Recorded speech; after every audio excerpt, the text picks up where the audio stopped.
What's going on, everybody? It's your boys Bill and Pablo out here. Obviously, I'm Pablo. On the other side, that's Bill. And we got a couple things to get into. It's my favorite time of year this year. It's the NFL playoffs. We had a whole slate of games yesterday. Loving the Super Wildcard weekend when we have three games in back-to-back days. I really think that's beneficial for the NFL. There was a lot of interesting stuff that happened yesterday on that football field. Bay game, I think that was the game that a lot of people had their eyes on, and it was definitely, I would say, the most interesting one to watch out of the slate. It was entertaining. It was a game for a lot of the time, especially late in the fourth quarter. And ultimately, like I said they would, the Tampa Bay Bucks pulled out the victory.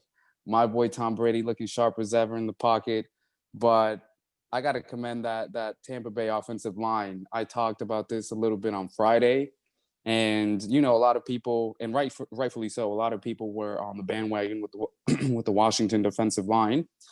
The four first round picks, Chase Young doing his thing after he had called out Tom Brady. But I did say that Tampa Bay had one of the strongest offensive lines in football. I did say that having Alan Marpay back from injury was a big addition, was a big comeback. And they held their own for the most part last night, and they gave Tom enough time to survey the field and do what he always does, which is read the defense, carve up the secondary, and exploit the holes. You saw Mike Evans; he was going to be a game time decision. People didn't really know how effective he was going to be, if his health was going to be was going to be a factor. They decided to play him, and he came up with some big plays. I think you also saw the chemistry between Tom Brady and Antonio Brown. Again, go out, show up, and you can see that they're hitting their stride now. That Tampa Bay offense, things look a lot more fluid. Like I said, the offensive line protected Brady well in the passing game. But another thing that I really took away from last night's game is how well they, in terms of the running game and the holes that were gaping up for Leonard Fournette and that rotation of running backs that Tampa Bay has for them to exploit. And I actually think that's going to be one of their biggest X factors and one of the things that's going to determine how far Tampa can really go in these playoffs. If the running game continues to churn the way that it has been lately, and if Tom Brady continues to do his thing, just covering up defenses, that's really going to have Tampa hitting on all cylinders. I think that's a direct result of the last month of games that they've played. I also said that on Friday. I actually think that Tampa Bay, even though we all had high expectations of them and they've looked lost at times, or that they look like they've struggled on offense at times throughout the season, I think that they're just hitting their stride at the right moment. I think this is obviously the most crucial time when you want to get hot as a team. And from what I saw last night, even though Taylor Heinicke played the game of his life and he made the Tampa Bay defense look like a junior varsity high school football team defense, it was promising for the Tampa Bay Bucks. I think this was actually more beneficial to them in the long run than if they would have had just, a 38-13 type of blowout game. Unless there's a huge upset on the cards today with the Chicago Bears and the New Orleans Saints, it's going to be a very, very good matchup again with New Orleans, Tampa Bay, and I'm very excited to see what happens. I actually think that maybe Tampa Bay can exercise their New Orleans demons. But another takeaway was that even though Taylor Heinicke was playing the game of his life, that Tampa Bay defense makes me a little suspect. I don't have the utmost confidence in them. I'm not going to lie. You watch Taylor Heinicke, and when he had time, he was making all the right reads. He was finding the space behind the zones. He was waiting on Levante David to either bite on the underneath route so he could take things over the top and the inside, or he was waiting for Levante David to kind of back up and he would exploit the underneath routes. I thought he played a really good game. I'll be the first one to admit I knew nothing about Taylor Heinicke until the game last night, but he played really well. Again, the biggest takeaway in terms of his game yesterday was that he played with poise. He played with serenity. He looked like he could lead an offense. It didn't look like the moment was too big for him. And he really he maximized his chances. He really took what the defense gave him. He didn't try to do too much. He didn't try to he didn't try to play hero ball. And he showed that he's got some athletic ability when he scrambled and he took off for that touchdown. and he made it a closer game than I think a lot of us were expecting. I did have Tampa winning by 10 in my original score prediction. The score wasn't exactly right, but the margin of victory was right around the same. Again, I think that has to do with Taylor Heinicke showing that he can actually play and playing a lot better than a lot of people expected him to. But hey, one more can I say about Tampa Bay? You know, that was kind of a good performance, a shot in the arm performance. It lets them know that, hey, this is the playoffs. You can't really look past any team. This could have been a dangerous trap game. They went out there, got it done. Tom Brady looked good. The running game looked good. Leonard Fournette, I think, is going to be a big piece, as I previously mentioned, and that stable of running backs that they have. The receiving core is still strong. Excuse me, still strong. Mike Evans, if he's hobbled, he's still making plays. And again, I think Tampa Bay is one of those teams that is clicking at the right moment. I think right now they can beat anybody. I think they can beat anybody in the NFL. And just to close things out, I think having Devin White, because he wasn't playing last night due to being on the COVID list. I think having Devin White back for the next round, which will probably be against New Orleans, is also going to be a huge difference. Your defense isn't going to look the same with and without an All-Pro talent in the middle. I think him and Levante David are going to have to step up next week. Same with that secondary, and also shout out to the defensive line, man. The defensive line doesn't get a lot of hoopla, doesn't get a lot of praise. They're not getting pressure all of the time. They're not pressuring the quarterback on every single drop back, but they come up and make plays. They get crucial pressures in big plays. They make big plays in the running game. They can stop the run.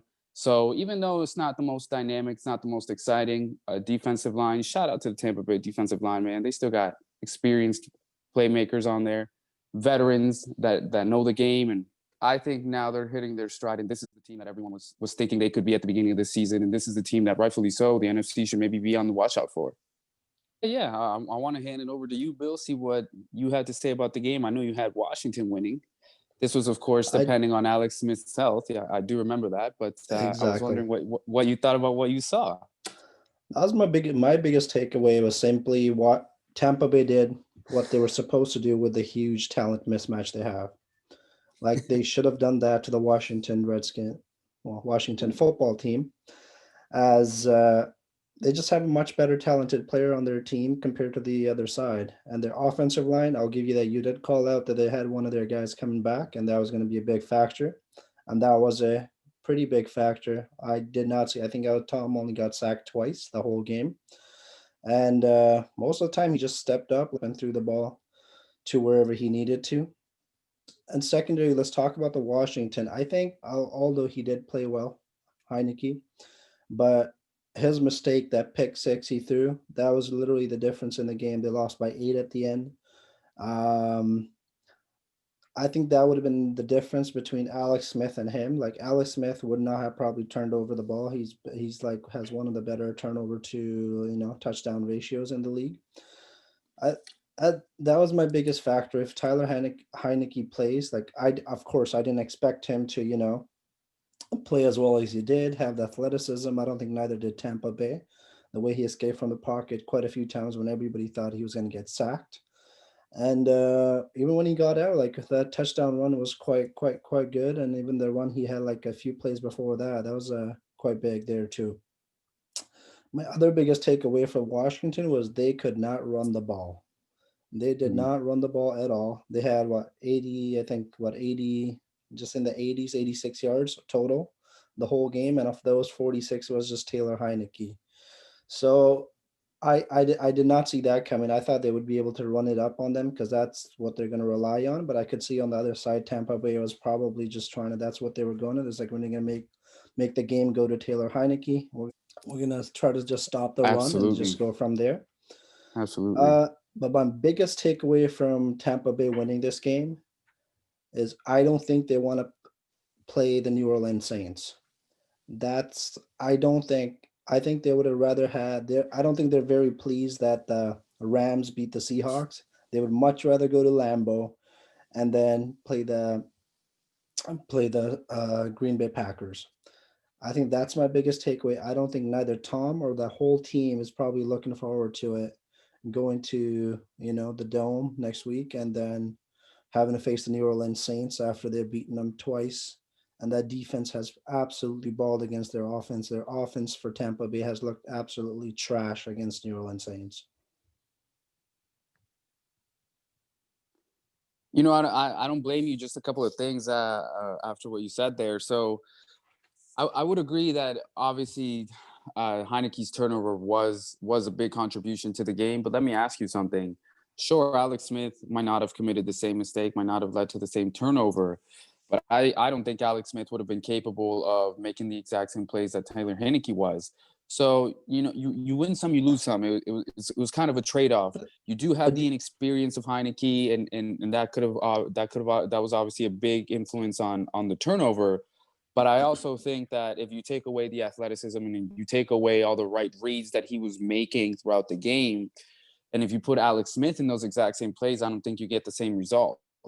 And for all intents and purposes, they were in the game until late. You know, they had a chance. Taylor Heineke had the ball with around 2 minutes remaining to go down the field like he had just done, score another touchdown, and potentially tie the game with a 2-point conversion. And for a while there, it actually looked like they were well on their way to moving the football. It looked like they were actually well on their way to moving the football and going back down the field there. Obviously, we saw what happened when they ended up on 4th and long, and they just couldn't convert. That was a near impossible task. But you know, it wasn't all bad for the Washington football team. There was definitely some bright spots there. I think there's going to be a lot of people that are going to be taking a closer look at Taylor Heineke after that performance last night. Like I said, when I opened up my soliloquy, it didn't look like the moment was too big for him. It looked like he was playing with poise. It looked like he belonged. And shout out to him, man, for coming back out after taking that huge hit and taking punishment on his left shoulder, playing through the pain, knowing that his team needed him, and he just gave it a lot. He just gave it all out there, and that's I got to take my hat off to him. You know, that's never an easy position to be in, especially if this is only, I believe it was his second, third start or something like that in the NFL. It had been his first start for, I think, 2-3 years. So that's never an easy situation to be dropped into, especially in a game of that magnitude. But again, I just don't think Alex Smith is capable of making those plays. I don't think that those are the two different play styles that you have at QB there in Washington. And one is of the old guard. I think we were talking about this on Friday as well.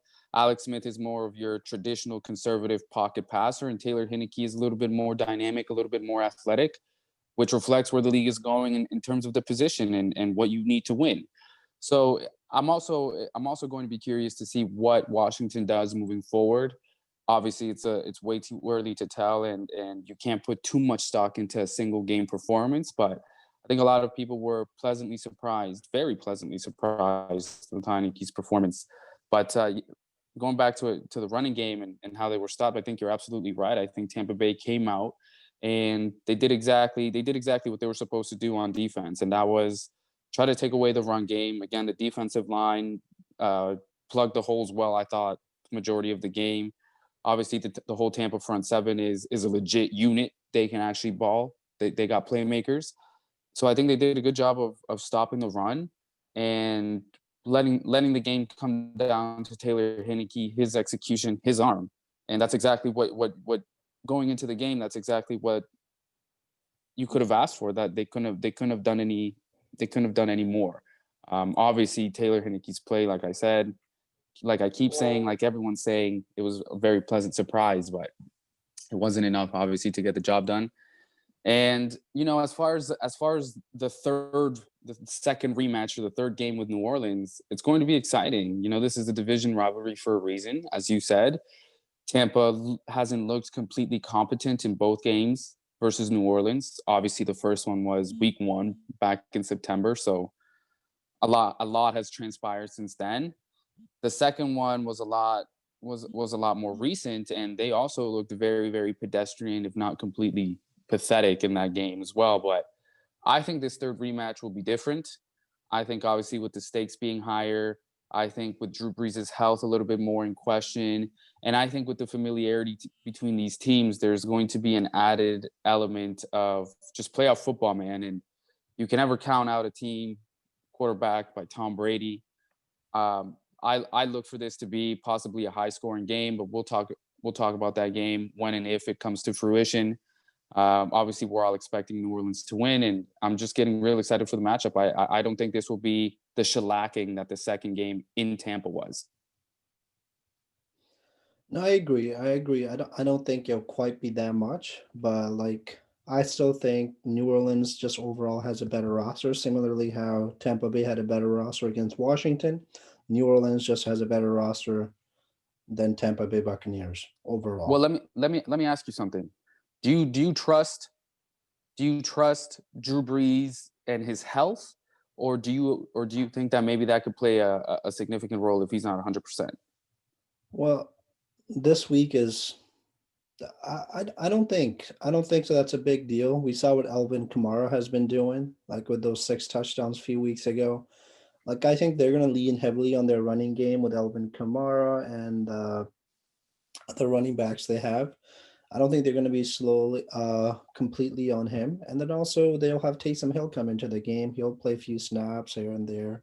He plays about 10 to 20% of the game too. So like it's not like it's all on Drew Brees to make all the plays, etc. So I don't think that will be a big factor, especially. And I think this week, especially with the pass rush that Bears have, they're gonna try to stay away from throwing it all on Drew Brees. So he'll have kind of like an off day. It's pretty much like a off week, bye week, pretty much. Completely disrespecting the Chicago Bears. Hey guys, if you like this video, don't forget to hit the like button and subscribe. If you think that Bill really has to do some work on his opinion pieces, let him know in the comments. It's been your boy Pablo. Don't forget to like, subscribe, and share. Peace.